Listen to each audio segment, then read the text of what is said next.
사람이 어떻게 사는 것이 옳은 삶인가에 대해서는 옛날이나 지금이나 모든 사람이 많은 관심을 갖게 하는 주제입니다. 하박국 시대나 바울 시대나 20세기 말에 살고 있는 우리들이나 모든 사람은 도대체 무엇이 옳으며 어떻게 사는 것이 옳은가 하는 것입니다. 진리가 영원한 것이라면 그 대답도 그때나 지금이나 동일해야 할 것입니다. 도대체 이 세상에 의는 있는 것인가? 바울은 의는 없나니 하나도 없다고 했습니다.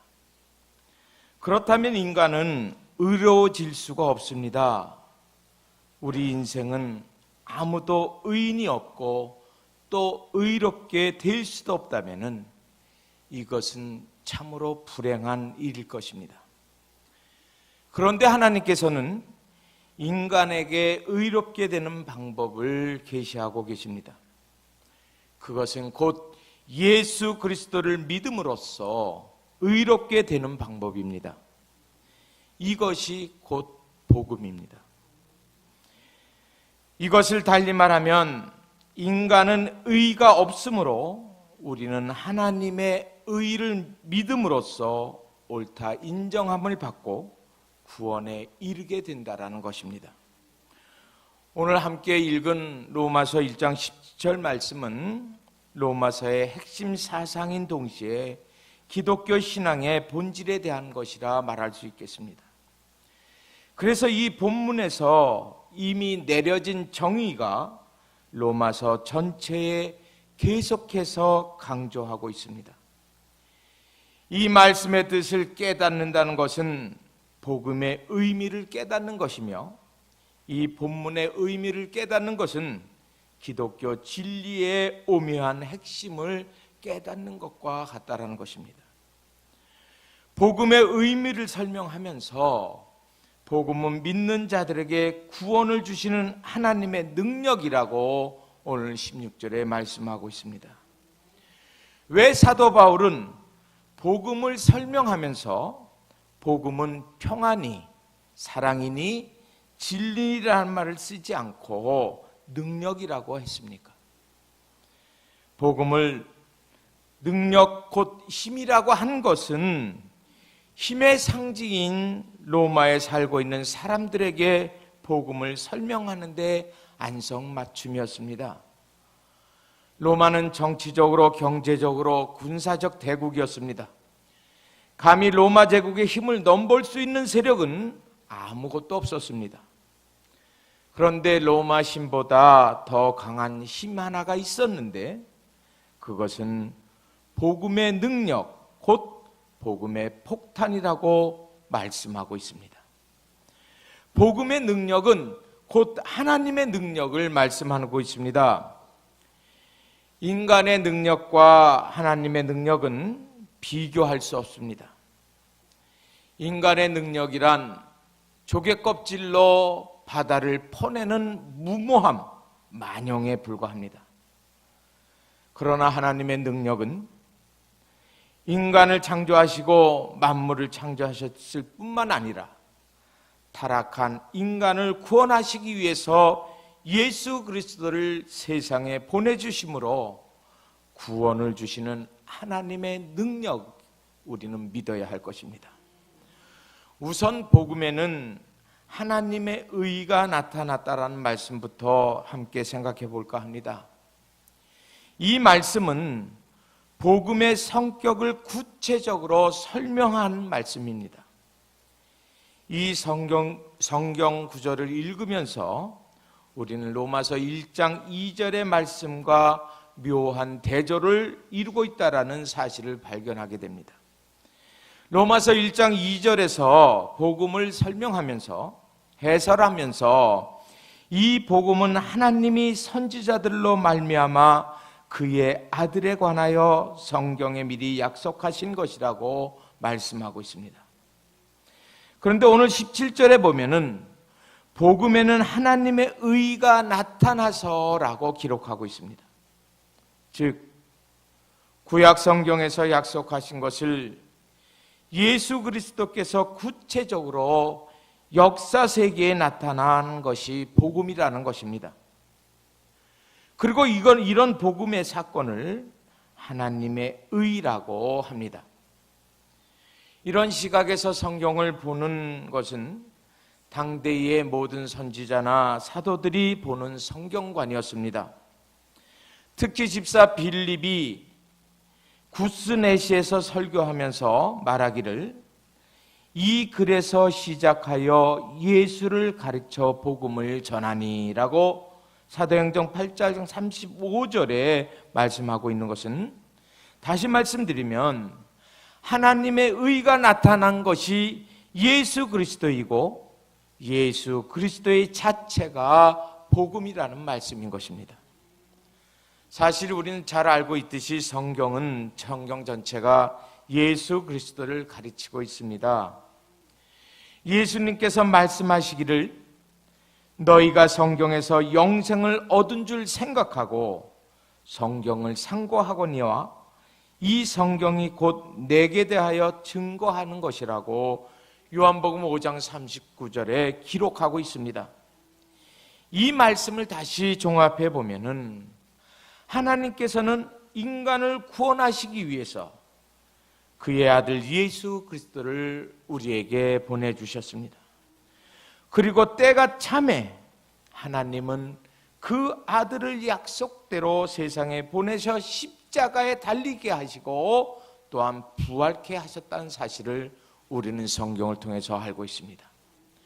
하나님이 이렇게 하신 것은 인간에게는 의가 없기 때문에 하나님의 의를 보여주신 것입니다. 우리는 의가 없을지라도 하나님의 의를 믿음으로 우리가 의롭게 된다는 것입니다. 바로 이것이 복음이라는 것입니다. 오늘 본문 말씀은 우리에게 주신 가장 중요한 진리라고 생각해 볼 수 있습니다. 오늘 본문을 통해서 바울은 두 가지를 선포하고 있는데, 첫째는 복음의 내용, 즉 메시지를 설명하고 있고요. 다음은 복음의 전달자, 즉 메신저에 대해서 이야기하고 있습니다. 그는 이 두 구절에서 자기의 신앙과 신학 전체를 요약하고 있습니다. 만약 우리가 이 두 귀절에 담고 있는 진리를 바로 이해하고 그것에 반응한다면 우리는 놀라운 변화가 일어날 것입니다. 그는 어떠한 복음을 말씀하고 있을까요? 복음은 자랑스러운 것이라고 말씀하고 있습니다. 오늘 16절에 보시면 바울은 내가 복음을 부끄러워하지 아니하노라라고 선포하고 있습니다. 바울은 복음을 부끄러워하지 않은 사람이었습니다. 로마의 모든 학식 있는 종교인들과 철학자들은 그를 굴복시키려 했지만 시킬 수가 없었습니다.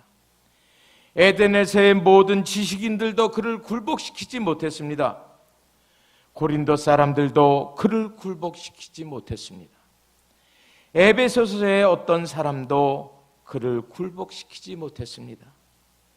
심지어 예루살렘에서도 그를 굴복시키지 못했습니다. 그는 그가 가진 복음을 자랑스럽게 여겼습니다. 복음 선포의 특권을 진심으로 기뻐했습니다. 예수 그리스도를 전파하는데 온 열망을 가지고 있었습니다. 심지어는 그 복음이 유대인에게는 거치는 것이요 이방인에게는 어리석은 것이라 할지라도 그는 그것이 여전히 믿는 모든 자들을 구원하는 하나님의 능력이라고 믿었고, 어떠한 고난도 복음을 전파하는데 추워도 망설임이 없었다고 했습니다. 바울은 빌립보에서 감옥에 갇힌 적이 있었습니다. 데살로니가에서는 추방당한 적이 있습니다. 베레아에서는 몰래 도망해야 했습니다. 아덴에서는 조롱을 당하였고 고린도에서도 바보 취급을 당했습니다. 예루살렘에서는 성한 곳이 없을 정도로 얻어맞았습니다. 그리고 더베에서는 맞아 죽은 줄 알고 성 밖으로 버려졌습니다. 그는 왜 그랬습니까? 복음을 사랑하고 복음을 전하는데 온심을 다했기 때문입니다. 그러던 가운데도 그는 포기하지 않았습니다. 여전히 로마에서도 복음을 전하고자 하는 것을 우리는 볼 수가 있었습니다. 그러나 우리 모두는 어떻습니까? 우리도 바울과 똑같은 상황에 처한 적이 있다고 생각합니다. 그러나 우리는 바울과 달리 너무나 자주 복음을 부끄러워하지는 않았습니까? 우리는 말해야 할 때 침묵했습니다. 또한 담대해야 할 때에 그때에 담대하지 못했습니다. 우리가 죄와 피 그리고 죽음에 대하여 말할 때 사람들의 반감과 무관심을 경험했을 것입니다. 때로는 우리 스스로 어리석고 바보 같다라는 생각에 빠져 있었을 수도 있었습니다. 그래서 우리는 다른 사람들의 생각을 두려워하고 말해야 할 때 침묵해 버렸던 우리들이 아니었는가 생각해 봅니다. 그러나 바울은 불신자들의 모욕을 묵묵히 참아냈습니다. 그는 복음 때문에 스스로 죽음에 놓이기를 자처했습니다. 그러나 한 번도 그리스도를 부끄러워한 적이 없었다고 했습니다. 바울은 언제 어디서나 누구에게든지 복음을 전하려고 했다라는 사실을 우리는 알아야 할 것입니다. 두려움은 우리를 올마매는 올무입니다. 바닥에 분필로 원을 하나 그리고 그 안에 거위를 갖다 놓는다고 합니다. 그러면 그 거위는 두려움 때문에 절대로 하얀 선을 넘지 못한다고 합니다. 우리들은 어떤 생각을 갖고 있을까요?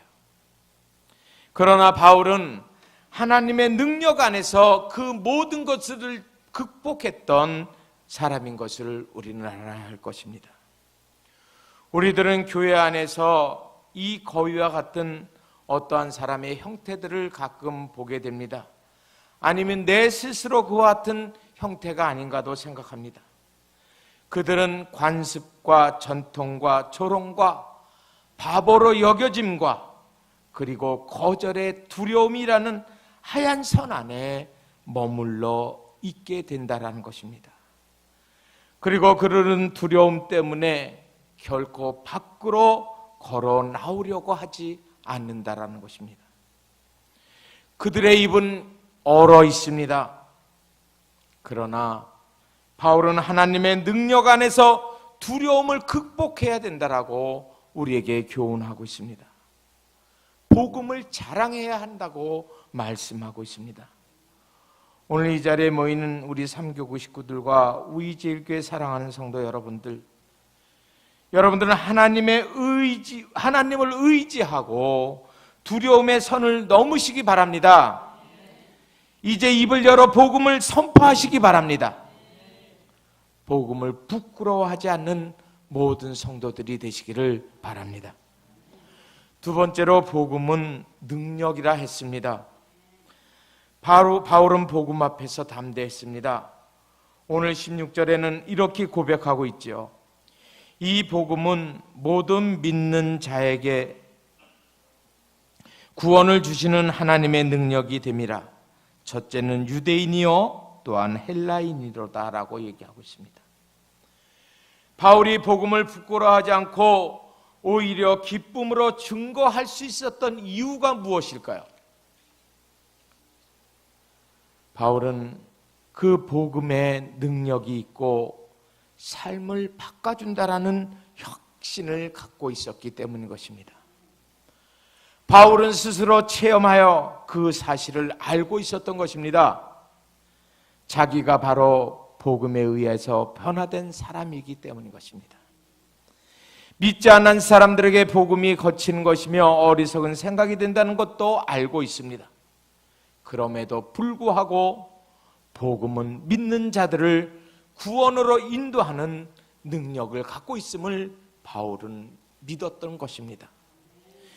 이런 바울이 가장 소망했던 것이 무엇이었겠습니까? 그것은 사람들이 구원받는 것을 목격하는 것이었습니다. 그는 심지어 내가 저주를 받아 그리스도에게서 끊어짐으로써 나의 골육과 형제, 친척들 그리고 사람들이 구원을 얻을 수 있다면 그렇게 하리라라고 로마서 9장에 고백하고 있지 않습니까? 그는 자기 개인의 안녕이나 명성에는 관심이 없었습니다. 오로지 복음을 전하는 일이라면 자신의 생명도 내어줄 수 있는 그와 같은 사람이었습니다. 그러면 복음의 능력을 바울은 어떻게 표현하고 있습니까? 오늘 함께 봉독한 16절을 보시면은 복음은 믿는 자들을 구원하는 하나님의 능력이라고 표현하고 있습니다. 여기서 능력이라는 말은 헬라어로 두나미스입니다. 그런데 사도행전 1장 8절 말씀에 보면 권능이라는 말이 나오죠. 그 말도 역시 두나미스로 사용되었습니다. 두나미스란 말은 다이너마이트의 어원입니다. 바울은 자기가 경험한 복음의 능력은 마치 다이너마이트와 같은 엄청난 파워를 가지고 있다는 것을 믿었기 때문인 것입니다. 왜냐하면 복음에는 전능하신 하나님의 능력이 역사하기 때문이라는 것입니다. 하나님의 능력이 사람으로 중생하도록 하게 만든다는 것입니다. 복음의 능력을 믿으시기 바랍니다. 우리 모두는 이 능력으로 구원에 이른 여러분 아니겠습니까? 세 번째로 복음은 사람들을 변화시킵니다. 모든 사람들은 변화를 갈망합니다. 사람은 누구나 더 나은 삶을 살기를 원합니다. 더 좋은 경험을 갖기를 원합니다. 지금보다도 경제적으로 또한 신분적으로 나아지기를 원합니다. 사람들은 자신들의 삶까지도 바꾸어 가기를 소망하고 있습니다. 이렇게 사람의 내면 깊은 곳에서 이런 변화들을 다 갈망하고 있습니다. 그러나 결정적으로 그들은 그것들을 바꾸기에 무능력한 존재들이라는 것입니다. 예레미야 13장 23절을 보면은 구스인이 그 피부를 표범이 그 반점을 변할 수 있느냐라고 기록한 말씀이 있습니다. 구스인의 피부와 같이 표범의 반점과 같이 인간은 바꿔야 하는 뭔가를 가지고 있다는 것입니다. 그러나 우리는 무능합니다. 우리는 아무것도 바꿀 수가 없습니다. 그들은 여기저기서 몇 가지 변형을 하고 조금 다르게 할 수 있을 뿐입니다. 교육을 통해서, 훈련을 통해서 어느 정도 성격을 바꿀 수는 있을 것입니다. 그러나 진정한 인간의 변화는 갖고 올 수 없다라는 것입니다. 인간들은 자기들을 바꾸기 위해서 많은 것들을 시도합니다. 어떠한 사람은 선을 행하기도 하고 또 어떠한 사람은 율법을 지키며 바꿔가기를 원합니다. 그러나 성경에는 행위로는 자기를 구원하지 못한다고 했습니다. 세상의 어떠한 지식과 어떠한 방법으로도 구원에 이르지 못한다고 했습니다. 하늘 아래에 있는 다른 어떠한 이름이나 형상으로도 사람을 구원할 수 있는 힘은 없는 것입니다. 성경만이, 오직 주 예수 그리스도의 이름만이 우리를 구원할 수 있다라고 말하고 있습니다. 죄에서 하나님 앞으로 올 수 있는 그 삶의 바꿈이 오직 예수 그리스도의 말씀만이 가능하다라는 것입니다. 하나님의 능력만이 사람을 바꿀 수 있다라는 것입니다. 그래서 로마서 5장 6절에 보면은 예수님이 죽음을 통하여 인간의 문제를 해결할 수 있는 길을 열어놓았습니다. 우리가 아직 연약할 때에 기약대로 그리스도께서 경고치 않는 자를 위하여 죽으셨도다라고 기록하고 있습니다. 다른 말로 하면은 사람은 무능하며 스스로 바꿀 수 없다라는 말씀인 것입니다. 그런데 복음에는 어떠한 힘이 있습니까? 고린도전서 1장 8절 말씀을 보면은 주께서 너희를 우리 주 예수 그리스도의 날에 책망할 것이 없는 자로 끝까지 견고케 하리라 했습니다. 그는 그 어리석음과 미련한 이면에는 하나님의 구원하는 능력이 함께 한다라는 것을 바울은 알고 있었던 것입니다. 복음이 사람에게 미련한 것으로 보이는 것은 당연합니다. 그러나 복음은 구원을 얻은 우리에게는 사람을 변화시키는 하나님의 능력이라는 것을 우리는 익히 알고 있다는 사실인 것. 오늘 이 자리에 모이는 사랑하는 성도 여러분들, 바울은 복음을 부끄러워하지 않았습니다. 그는 어디든지 누구에게든지 복음을 위해서라면 두려워하지 않았다라는 사실입니다. 그리고 바울은 어떠한 상황에 닥치든지 담대하게 복음을 증거했다라는 것입니다. 그는 복음을 증거하는데 심지어는 자기의 생명까지도 아끼지 않았다라는 것입니다. 그는 스스로 너무나도 약한 자라는 것을 알고 있었기에 복음을 전적으로 의지했다라는 것입니다.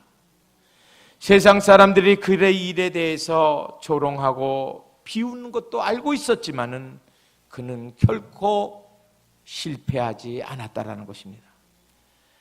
그는 복음을 부끄러워하지 않았습니다. 왜 그랬습니까? 복음을 방해하던 자기를 바꿔놓은 하나님의 능력을 믿었기 때문인 것입니다.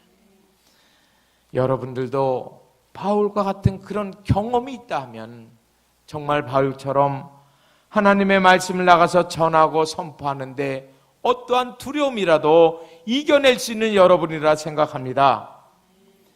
우리의 입술이 아무리 둔하고 지식이 부족하다 할지라도 하나님의 말씀을 증거할 때에 그리스도의 영이, 하나님의 영이 우리의 입술을 통해서 역사하고 계신다는 사실을 믿으시기 바랍니다. 바울을 사용하셨던 하나님이 오늘 우리를 사용하시고자 합니다. 특히 삼교구 여러분들을 사용하시기를 바랍니다. 우리가 뭐가 있죠? 마태 파티가 있습니다. 삼교구 여러분들이 바울과 같은 그와 같은 믿음으로 정말 열심히 마태 파티하며 또 복음 증거하여서 많은 새로운 새 생명을 다 인도하는 여러분들이 되시기를 바랍니다. 이제 우리가 그분의 복음을 부끄러워하지 않고 담대히 나갈 때입니다. 하나님은 우리를 바꿔주셨고 세상을 구원하는 도구로 사용하시기를 원합니다.